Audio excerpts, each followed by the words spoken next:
call the meeting to order. Let's all stand and repeat the pledge, please.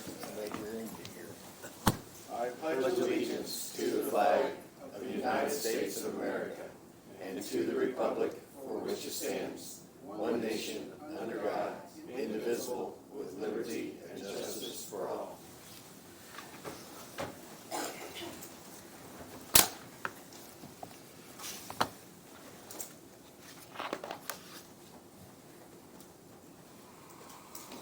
Let's get started. There's a correction, or not a correction. Lisa Yuntz would actually like to be moved forward right after the minutes. So do we have a motion to move Lisa Yuntz and the agenda up to just above new business? So moved. Second. It's been properly moved and seconded to amend the agenda. Is there any further discussion? If not, all those in favor, signify by saying aye. Aye. All right, our next agenda item is the minutes. Do we, has everybody looked at the minutes? Is there any additions or corrections to the minutes? If not, is there a motion? So moved. It's been moved. Is there a second? A second. It's been moved and seconded to approve the minutes. Is there any other discussion? If not, all those in favor of approving the minutes, signify by saying aye. Aye. All opposed, same sign. Thank you. Lisa. Good morning, Lisa Yuntz, Boone Health Department. We're just requesting a salary amendment to add payroll line to fund number 9186. That's our immunization grant line. So that's a grant. If we don't use the funds, then it goes back to the state. So we're just trying to make sure that we use the personnel funds in that. So we'll be using our public health nurse moving her to the grant funds. It's no new employees, just No new employees. transfer. Yeah. Just using the grant fund line to pay for. Correct. And since 1159 is non-reverting, that money will just stay in that fund, and we can use that for our budget next year. Is there any other discussions or questions from the council? If not, is there a motion? I'll make the motion for the transfer. I'll second it.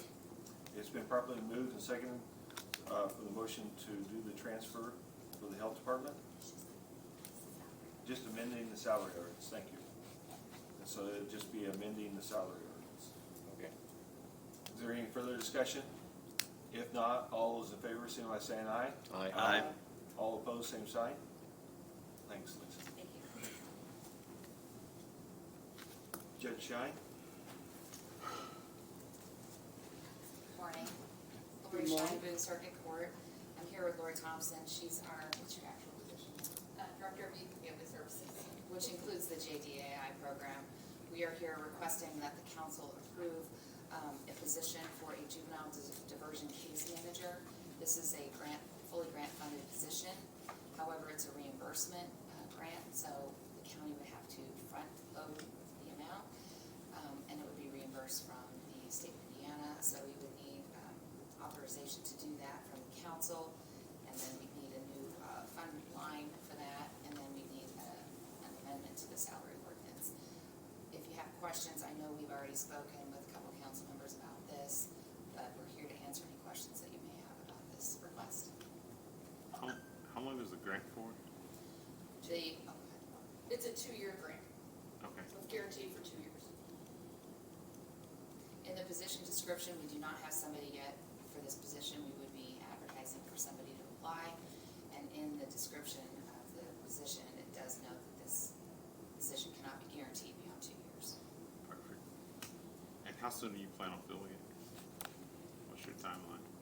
As soon as we can get it approved. Post it? Okay. And just for, by way of background, this position is there to divert children who would normally be going through the juvenile justice system to keep them out of the juvenile justice system. So they'll be in a diversion program, and this person would manage that program. And what's the total amount? Total amount is that we were approved for at the state level was $37,241.34, of which it's a $22 an hour hourly rate at $22 or 20 hours max. That amount, that 37,000 amount is per year. Per year? Correct. Okay, so it's a part-time. And there are some duplicative costs, but according to Lori, the state, like for example, we have in here a computer, et cetera, that's not gonna be a cost that we're gonna incur both years. But they just wanted to keep it clean, so we're asking for the same amount. And we have that same amount for each of the 2 years. Am I saying that correct? Correct. Yes. Gotta love the state. Okay. And is this a part, this is with through probation? Correct. Okay. This individual will be supervised by juvenile probation department, and the grant request reimbursement will either go through JDI or through probation. I guess they'll work together to figure out how that will work. Karen, we need to create a line. What do we? Yeah, we would have to create a line and do a salary and then Okay. Have you already spoken to probation?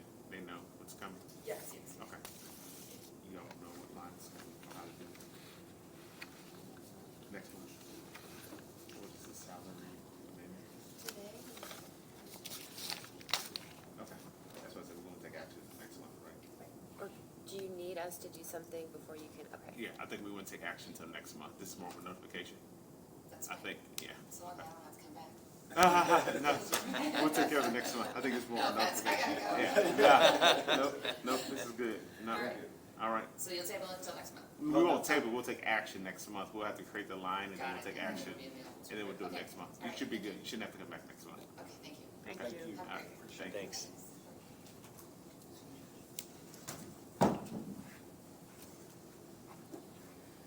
Next item of new business will be Nick Parr.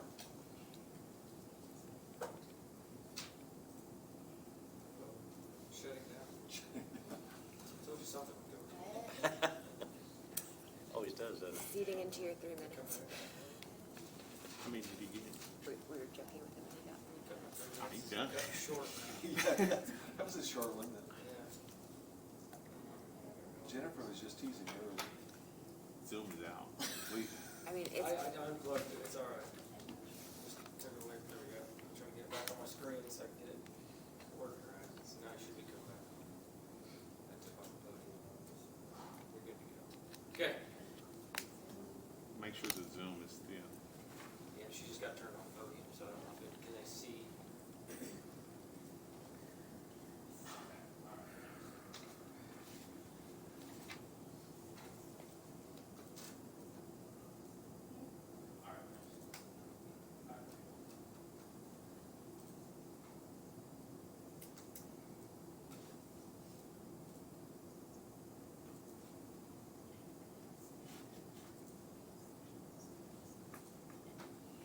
You good to go? For those on, Debbie said it's on? All right, great. So I'll try to go through this. I sent the presentation out to you yesterday after I had to tweak it a little bit. So if there's any questions, please let me know. I'll try to get through these slides fairly quickly. Reduce some information when I spoke to the commissioners. So the highway report is what we got for today. So just helping the users of the county's transportation system reach their destination safely. So that's our vision. 2023, what we've gotten done there, I don't need to read through all of it. A lot of different items that we took care of and work that our department does. Various drainage projects, a lot of other items that we do internally with our own staff. Also funding awards in 2023, very successful in getting funding for infrastructure. Various projects, this was a federal aid project that'll be letting later this year. Striping project that'll be letting likely next year to do striping on paved roads where the striping doesn't currently exist. This is federal funds for 90/10, so we pay 10% of the cost. Federal dollars pick up the other 90%. Another project for community crossings. This is a small structure on County Road 100 South near 600 East. That one's planning to go to construction in the next month. It's a 50-50 project with community crossing dollars. Another community crossing award was for Bridge 21. It's currently a small structure. It was found during inspection to have significant damage to the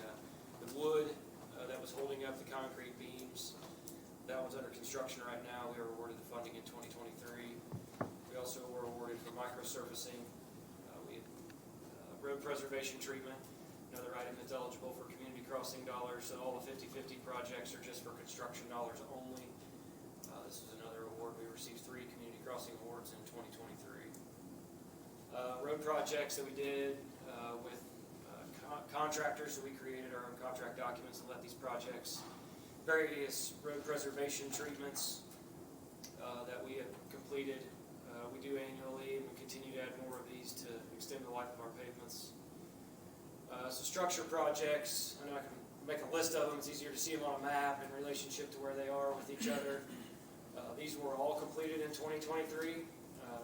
All those weren't on the list of roads that are list of items I just talked about, but some of these were previously funded federal aid projects. Some of them were funded by the city of Lebanon, built 2 bridges, and they now are on our inventory. We were part of the project development on those. A couple of bridges that were done with ARP funds because the Grassy Branch reconstruction project forced 2 new bridges. And then previous community crossing projects that were on there. A developer replaced a bridge, Bridge 180. So we had a lot of activity going on in 2023. Internally, so permits that we take care of. Don't need to read through all the numbers, but the one that you want to talk about the most is the right-of-way permits. Went from 72, which was about an average, to 174 right-of-way permits. So this is individuals working in the county's right-of-way. The main reason for the right-of-way permits is rural broadband, which is a great thing to bring to Boone County, but it does cause a lot of contractors, subcontractors, and subcontractors of subcontractors working in the right-of-way. It's a lot of explanation, a lot of trying to get all on the same page of how we want work to be done in the right-of-way for consistency's sake, and also protecting the right-of-way for future utilities or users of the right-of-way. Paved road conditions, you can see over the last several years we've been tracking it, how we're doing on our paved roads. This is frequently a discussed issue of why are you taking care of your paved roads. Pave my road, go turn my gravel road into blacktop. We got to take care of what we got before we add more to it, or while we add more to it. So those road preservation treatments continue to be something that we implement on an annual basis. Summer road program, what we plan to do this year, chip and seal, the regular items that we consistently do. Doing those rejuvenating and microsurfacing and chip and seal are the early items that we get on our blacktop roads after they've been paved. So just because we pave a road doesn't mean we can just leave it alone for another 10 years. They constantly need work.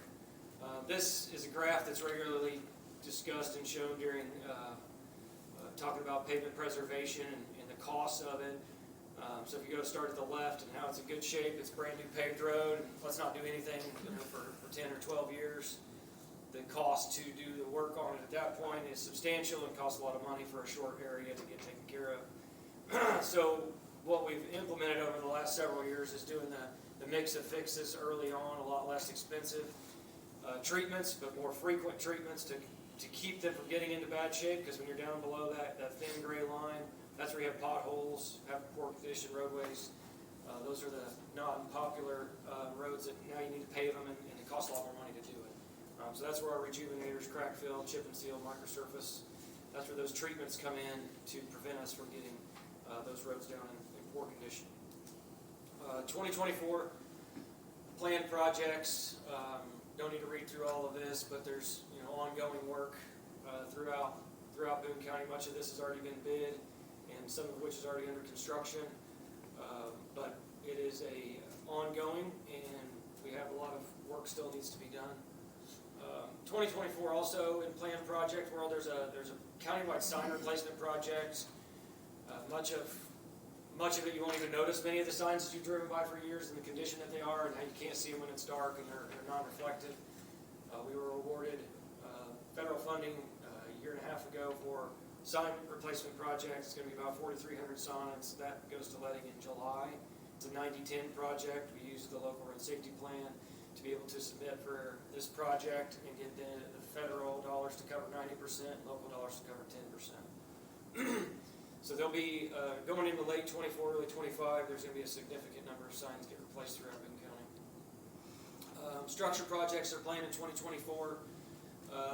This is plan for construction, so some of these are already under construction. Bridge 192, WA 030 is already under construction, and so is Bridge 21.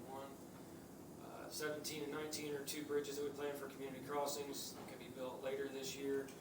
And then WO 016 is planned for construction next month. So a lot of work still taking place throughout the county coming into 2024. So these are projects that are in some stage of development. Currently that our office is managing these projects in one form or another. Some are all the way to construction and some are just getting started. So I wanted to kind of show a map of where these are at, located throughout the county. Inspection results, so we have inventory taken care of. Our small structures is not on a regular, and it's not a reimbursed item federally, so we have to pay for that 100% local. Had our small structures inspected and got the results. The dots on the map that represent the orange ones that are still 27 small structures indicating they need to be replaced. We put a significant dent in it. It was 37 structures in 2020. So we're still working towards getting a lot of those replaced. A lot of these look like bridges. They may have the concrete walls like a bridge. They're narrow to drive across. They hinder agriculture traffic, many of which have drainage issues that need to be addressed when they get replaced. So a small structure defined is not a bridge, not a culvert? Or? So there's a lot of intermingling terms. You know, a lot of people say it's a bridge, it looks like a bridge. Well, federal definition of a bridge is less than 20 feet in span. So if it goes over 20 feet, it's a bridge. So when you drive across it on the roadway, if it's 20 feet that you drive across, it's a bridge. Anything larger than that. Smaller than that is not defined as a bridge. Even though it looks the same, 19.9 feet, it doesn't look any different than 20. But we get federal dollars to inspect everything 20 feet and larger. Okay. We don't get any dollars to inspect anything under 20 feet and up. So it could be a big pipe even considered a structure. And that's where the language kind of starts intermingling with culverts, small structures, big pipes, anything larger than 4 feet, smaller than 20 feet, we consider a small structure. So a lot of language there. I probably talked too fast. But, it's all right. That's the small structures different than what the bridges are. So the bridges get required to be inspected, federal reimbursement for inspection. Those get a lot more attention because of the catastrophic failures they could have. So these get, all of them get inspected, all 195 bridges get inspected every 2 years. About 12 or 14 of them get inspected every year due to their poor condition or some criteria that has raised a red flag during the inspection and needs to be looked at more frequently. Significant number of bridges and structures have been built. Obviously still a long way to go. Still coded as 22 of them needing replaced, 12 of them needing rehabilitation. A lot of old bridges, some have been reconstructed in those 90 years, so they're not the 90-year-old structure that's never been touched, but as a bridge gets to that level, now that's where you definitely start seeing the more expensive repairs. No more can we do preservation. Doing deck replacements don't really cut it at 90-year-old bridges. They have to be replaced. Road conversion's always a contentious issue. The folks that want the road converted and the folks that don't want the road converted, and we're right in the middle of, you need to do mine first and you need to do it now. So wanted to bring this slide here. It's more for your review than it is anything. We do convert roadways. It's not something we're doing across the entire county all the time. There's many people that don't want their road paved, but we do work with these individuals. We have a scoring criteria to continue to get roads paved. Plan to convert 125 east, or known as Hallbaker Road, where the blacktop ends currently at 250 south all the way to 400 south. It's the highest scoring road for 2024 conversion. Nick, what's the reason somebody would not want the road paved? Various reasons, but typically the thought is if it's paved, I get more traffic, faster traffic, more suitable for people to build homes, and they don't want homes out there. Those are usually the top 3 items I hear about don't pave my road. People lived out there for a long time, they're used to the conditions of the roadway. Now, there's some people that absolutely hate it and can't wait, and they're ashamed that they live in Boone County that doesn't have paved roads. So hear about it a lot. Health conditions come up a lot, breathing or whatever. When you get dust, it's not fun. So it goes both ways. We have some people on some roads that they disagree with their neighbor very passionately of why this road should or should not be paved. So it was a challenge. So the mission is to eliminate the fatal and serious injuries resulting from traffic crashes, make good decisions based on our ability to reach 0 deaths on our transportation system. So we continue to focus on keeping our roads in good shape, taking care of our infrastructure where there could be issues. We have worked with Purdue, representatives from our office, worked with LTAP to create a new public service announcement. There was an older one that was done by the Carolinas, in the Carolinas for DOT. So we worked with LTAP and Purdue to create a new one. It was recently kind of put out there during the winter time, so we've passed that along to the Sheriff's Department, get them to post it. So I'm going to play this little short video. It's a brand new public service announcement that was created with one of our individuals at our department is at the very beginning that was volunteered to help them get this made. Yeah, I should be there in an hour. I'm going as fast as I can. No food. I'm bringing plates and napkins. I realize that, but I gotta swing by the house first and change clothes. I'm not wearing scrubs to a cookout, especially if there's gonna be dancing. Hey, listen, seriously, don't start the limo without me. Oh, there you go. Doodle. If he calls back, you answer it. Okay, go. We gotta get this thing moving. Scalpel. Scalpel. It's in your hands. Oh. If you're a hospital patient, there's nothing funny about a distracted surgeon in a hurry. The same applies to America's road workers. Each year in the United States, thousands of work zone employees are injured or even killed on the job by distracted or speeding motorists. Remember, the next time you see the orange work zone signs, slow down and pay attention. After all, there are lives at stake.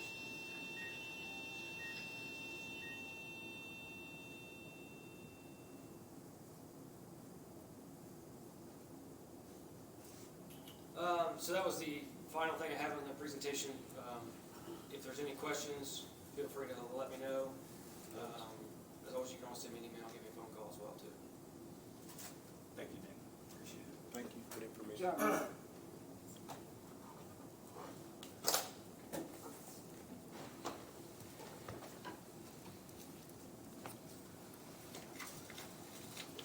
Michael Nance.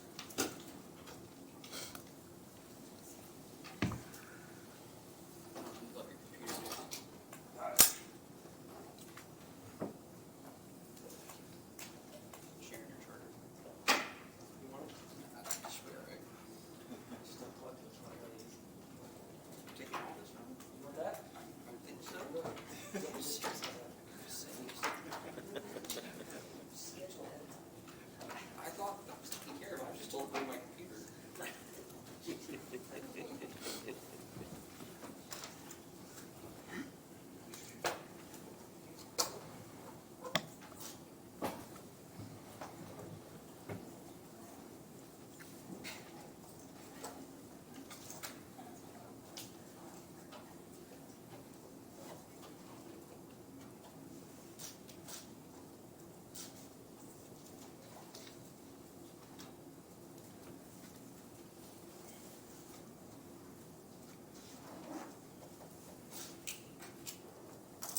Michael Nance, Director of Community Corrections, just here to present our annual report this morning. I'll try to be brief. I sent this to you guys a couple weeks ago, so if you have any questions, please let me know. There are some highlights that I want to go over, and then I can answer any questions at the end.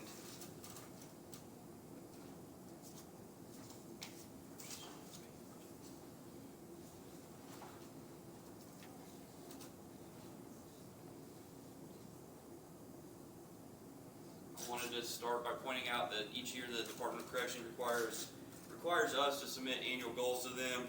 This year our goals were to get both pretrial and drug court certified, and also to have an 80% success rate with our participants. Drug court and pretrial have both now been certified, so those are certified programs, so we're proud of that.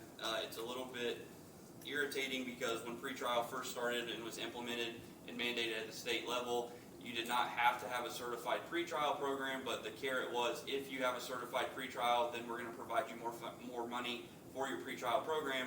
So we did everything that we needed to get our program certified, but so did everybody else in the state. And then the state was like, oh no, we don't really have that much money, so being certified doesn't help you get any additional dollars at this point. But I think it's still a good thing that we have a certified program that's recognized by the state. Drug court has started as well. I think we have 6 participants at this point. We only had 1 that's in this annual report because it started right at the end of the year last year, so we only had 1 during calendar year 23, but we're up to 6 at this point.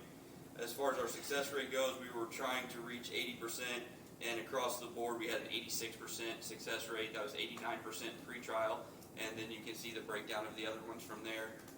So overall, we're able to meet both of our goals.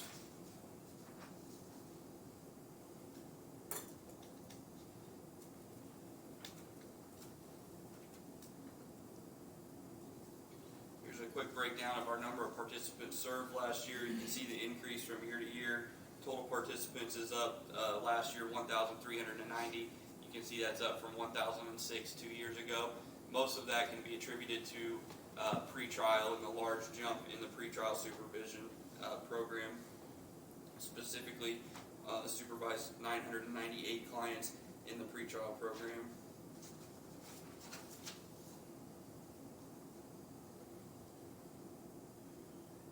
We had our first DOC program audit under their new form. It's we call it the CPC Correctional Program checklist, and it's a pretty intense program. We have to send them tons of paperwork ahead of time, and then they come and they're on site for about a day. They interview most of our staff. They interview participants, interview other key stakeholders, and overall, I felt like the results were very positive. They are not releasing scores yet because the way that they're scoring this tool is different than the way that they scored the tool in the past.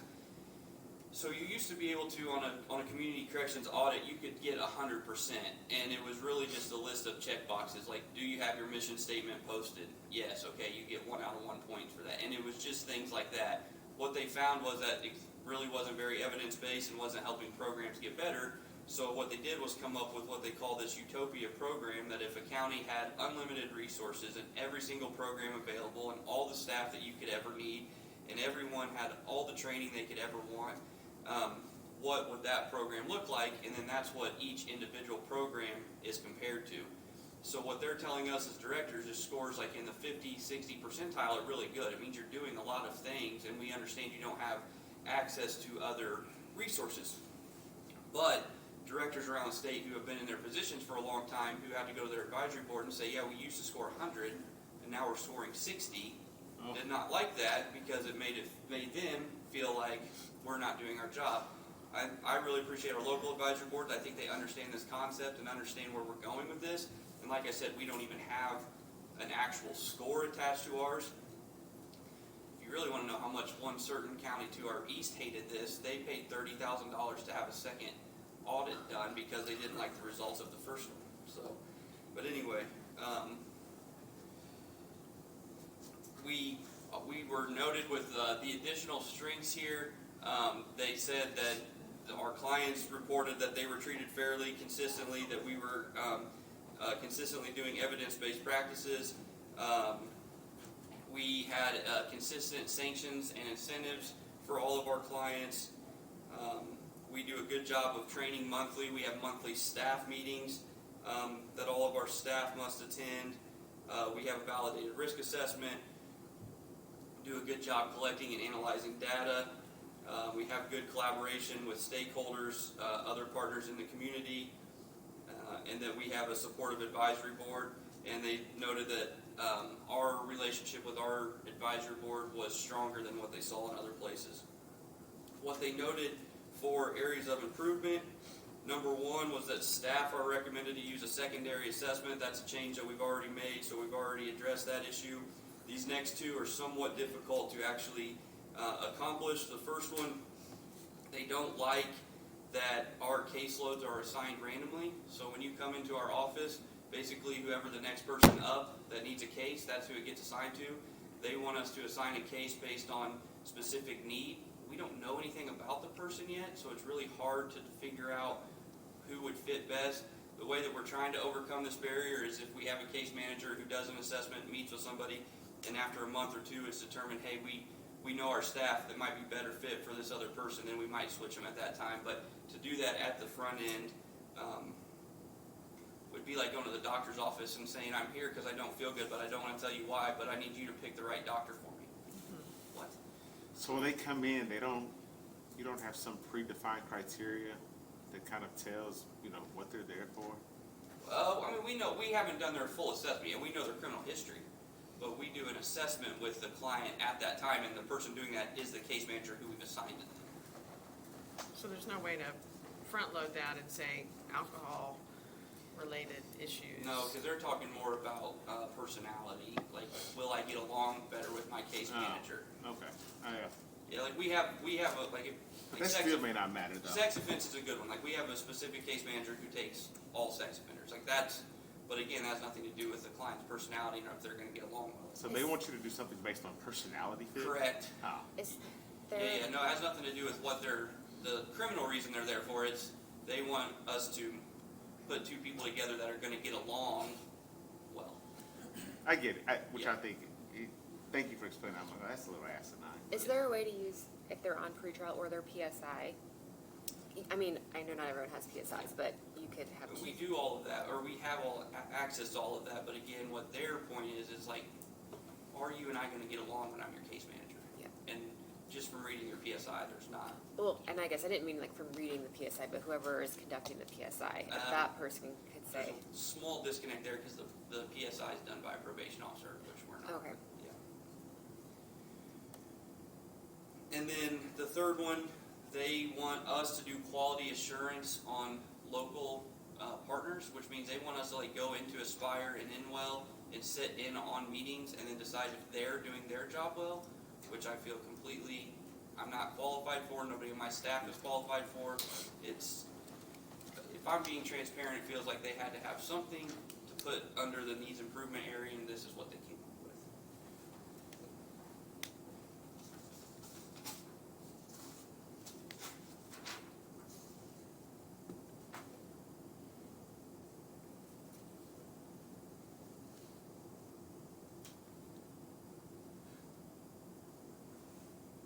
This is important, especially to your body every year. This is where we talk about the cost savings for community corrections. Overall, total cost savings was $13,463,000. We do get grant dollars from the state, as well as we do get some funding from the county in the form of insurance, support from the jail when work release was open. So I subtract all that, and then you get the savings less grant and county tax dollars of $12,676,000.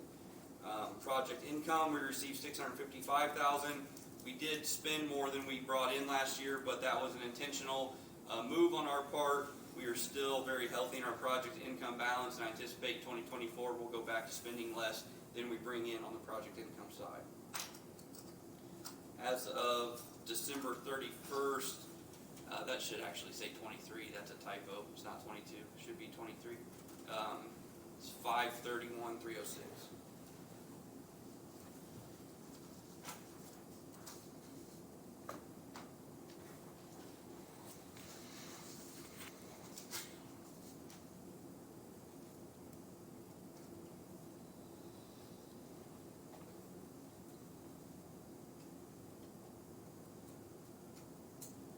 Here's some trends as far as what we were supervising people for in 2023. You can see that what we supervise people the most frequently for is dealing drugs, and then felony operating while intoxicated, and the list just goes down from there.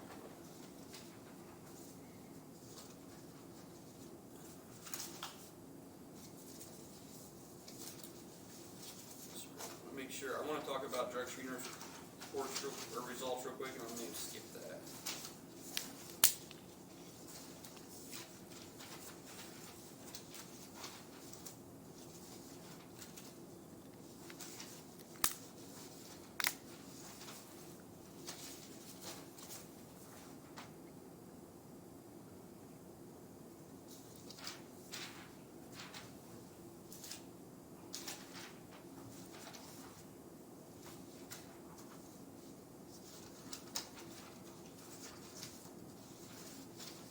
The next bulk of the report is just individual program data.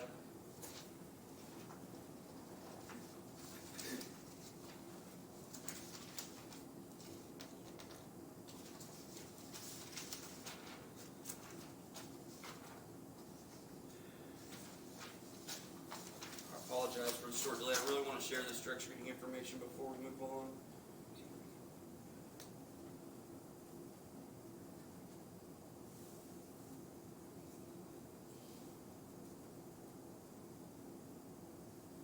Oh, here it is. I'm sorry, it's before the financial stuff. Here's our positive drug screen results for 2023. You can see that the majority of the positive drug screens are for marijuana. Then the second one after that is amphetamine/methamphetamine, followed by alcohol. Fentanyl was pretty low on the list, which is a positive thing for our community if you think about what we were facing a few years ago. But it seems like methamphetamine is just rapidly taking the place of that. I do think that it's worth pointing out that as of between us and probation, we collected 2,796 drug screens. Of those drug screens, 1,053 were positive. So I think facts are always an interesting thing depending on how you talk about them. If you look at it and say, well, you had 1,000 positive drug screens last year, that's not very good. Okay, but if you look at it and say that's 37% positive rate, then I would tell you that I think 63% of the clients that we deal with not using drugs is a pretty good thing, and we're going the right direction. So that was the last thing that I wanted to make sure that I touched on in front of you. I'm happy to answer any questions that you have. What page is that? Right, this one?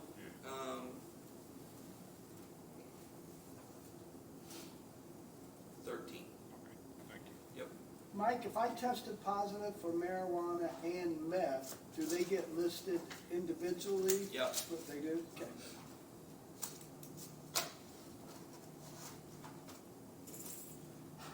Those two drugs kind of conflict with one another. Not a lot of people testing positive for both of those, but I understand the reason for your question. Was there any big surprises for you as you looked at that list right there? No, no, because we're in the trenches every day. Like I see the positive, I see the people coming up and down the hall. I know what they're positive for. So, no. Yeah. Thank you. And do you have some more? No, that's all I wanted to I say. just want to ask if anybody else had any questions. I Appreciate the I have presentation. one, I'm sorry. Yeah. The mental health of these individuals, can you just remind me, where is that covered in this process? I mean, do they have access to? Yeah, it's one of the first things that we do is make a referral to one of our local community mental health partners, Aspire in Well Cummins, try to make sure that they're getting those needs addressed. What we are taught and what I've definitely seen over my 16 years is that if you can't address the mental health side of it and why a person is using drugs or alcohol, you're probably not going to have much success in getting them to stop doing it. Do we track the success or lack thereov of, how often they see a therapist and is there a report from that agency that says, we've reached certain goals that? I could pull that data. We'd have to get it from the agency themselves. What we do keep track of is case plan and case plan compliance. So if I refer a person to an agency and then they either don't successfully complete or don't go, then I can track they did not complete their case plan, but I'd have to really dig in to figure out, break down as far as like how many sessions they went to and stuff. I'm not asking you to do that. I just thought it'd be interesting at some point to see, one, are they taking advantage of the services and what's the outcome? And then, 2 years down the road, if we see somebody that's sort of phased out of the system because they're better, I'm sure there's a correlation between, their ability to go and see a therapist and get those services and be well. Okay, thank you. Mike, on a scale of 1 to 10, 1 being the lowest and 10 being the highest, what's the recidivism rate of individuals that come through the program and then there's a revolving door there? It's probably like 6. It is, yeah. Yeah, it's the problem is it's the 10%, 90% rule. 10% of our clients are going to come back and do come back over and over and over again, and their recidivism rate is so high that it skews the overall. 90% of the people, especially on the probation side, because on the community correction side, we're dealing with a higher risk client who's already started to exhibit that repeat behavior. But overall, between our two departments, 90% are one and done. It's going to be that 10% that come back over and over and over. Thank you. Yep. Thank you. Yep. Thank you. with that, then our next item is actually additional request, the lit correction with the commissioners. Jeff, would you just, sorry, I picked you, but it can be either one of you guys.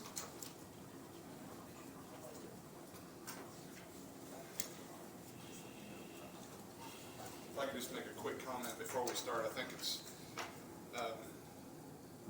seeing these two presentations here this morning, so many times in government, we get wrapped up in compliance and don't talk about performance and results. And I think it's very clear from these two guys' reports this morning that their departments are getting results and real results that are making a difference in the community. So I think that's important. Sure. Appreciate that comment. What you got in front of you is the executive project manager's salary.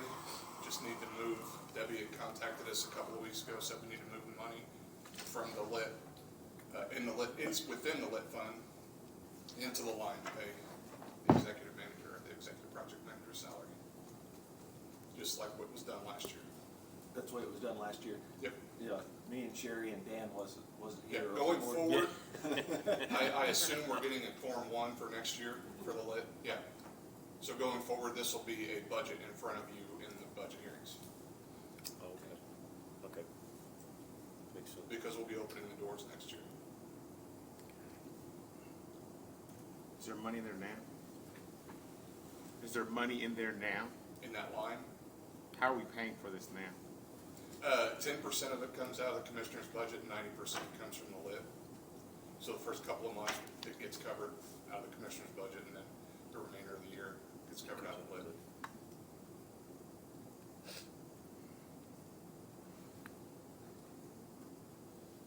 Any other questions? If not, do we have a motion?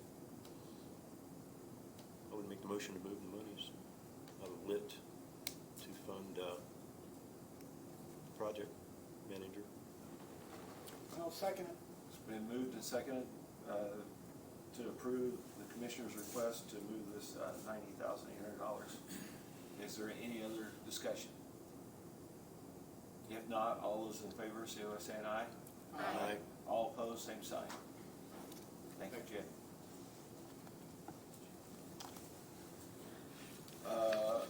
Next agenda item is the old business. I don't have anything on there, but I just wanted to mention again, last month with Nick, I talked about that I was going to meet with him, and I did.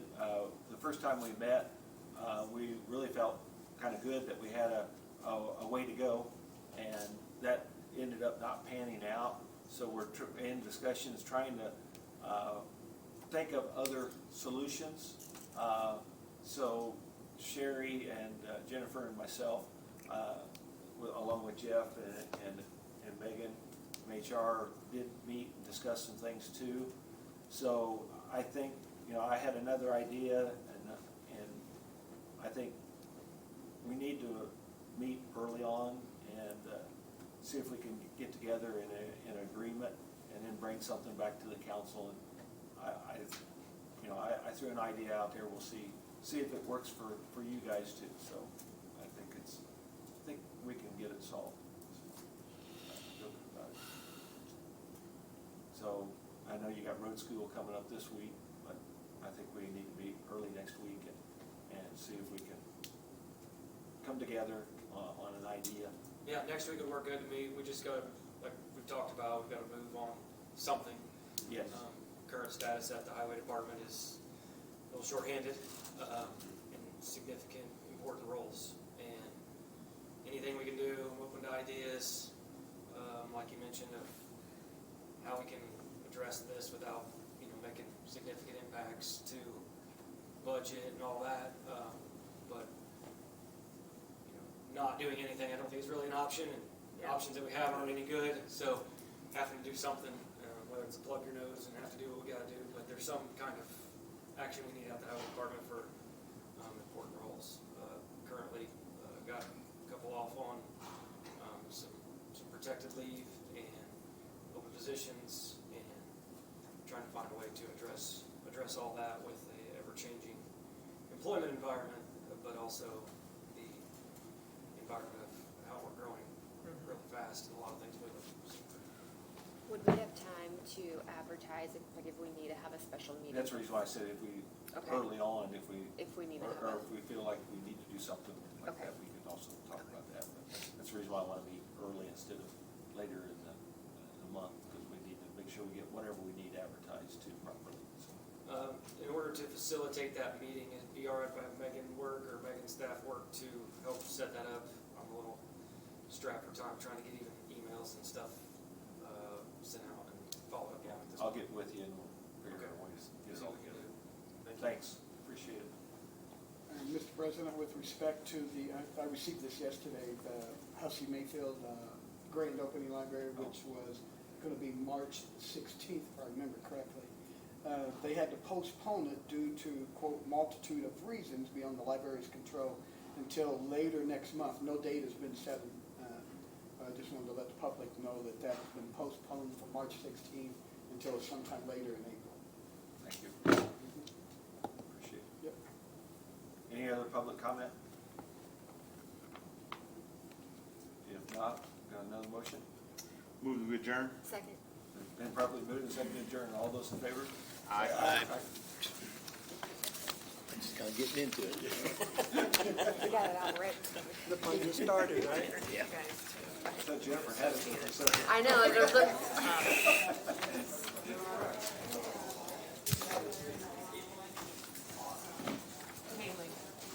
Hey, Nick.